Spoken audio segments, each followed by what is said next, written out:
एक बार एक जंगल में एक शेर अकेला बैठा हुआ था। वह अपने बारे में सोच रहा था कि मेरे पास तो तेज धारदार मजबूत पंजे और दांत हैं, साथ ही मैं एक बहुत ही ताकतवर जानवर भी हूँ, लेकिन फिर भी जंगल के सारे जानवर हमेशा मोर की ही तारीफ क्यों करते रहते हैं।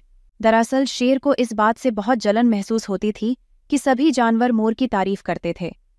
जंगल के सभी जानवर कहते थे कि मोर जब भी अपने पंख फैलाकर नाचता है तो वह बहुत सुंदर लगता है। यही सब सोचकर शेर बहुत दुखी हो रहा था। वह सोच रहा था कि इतना ताकतवर होने और जंगल का राजा होने पर भी कोई उसकी तारीफ नहीं करता है। ऐसे में उसके इस जीवन का क्या मतलब है। तभी वहां से एक हाथी जा रहा था। वह भी काफी दुखी था। जब शेर ने उस दुखी हाथी को देखा तो उससे पूछा, तुम्हारा शरीर इतना बड़ा है और तुम ताकतवर भी हो, फिर भी इतने दुखी क्यों हो? तुम्हें क्या परेशानी है? दुखी हाथी को देखकर शेर ने सोचा कि क्यों न मैं इस हाथी के साथ अपना दुख बांट लूं। उसने आगे कहते हुए हाथी से पूछा, क्या इस जंगल में ऐसा कोई जानवर है जिससे तुम्हें जलन होती हो और वह तुम्हें हानि पहुंचाता हो? शेर की बात सुनकर हाथी ने कहा, जंगल का सबसे छोटा जानवर भी मुझ जैसे बड़े जानवर को परेशान कर सकता है। शेर ने पूछा, वह कौन सा छोटा जानवर है?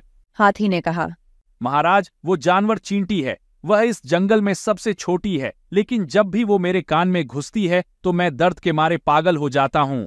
हाथी की बात सुनकर शेर को समझ में आ गया कि मोर तो मुझे चींटी की तरह परेशान भी नहीं करता है, फिर भी मुझे उससे जलन होती है।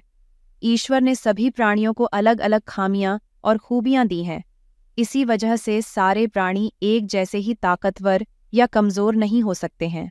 इस तरह शेर को यह समझ में आ गया कि उस जैसे ताकतवर जानवर में भी खूबियों के साथ कमियां हो सकती हैं। इससे शेर के मन में उसका खोया हुआ आत्मविश्वास फिर से बढ़ गया और उसने मोर से जलन करना बंद कर दिया। कहानी से सीख, हमें कभी भी किसी की खूबी देखकर उससे नहीं जलना चाहिए, क्योंकि हम सभी में अलग अलग खूबियां और खामियां होती हैं। अगर आपको यह कहानी अच्छी लगी हो तो चैनल को सब्सक्राइब कर लीजिए और बेल आइकन को दबा दीजिए, जिससे आपको और अच्छी अच्छी कहानियां सुनने को मिल सके। और अब हम मिलते हैं अगली कहानी में। तब तक के लिए बाय बाय।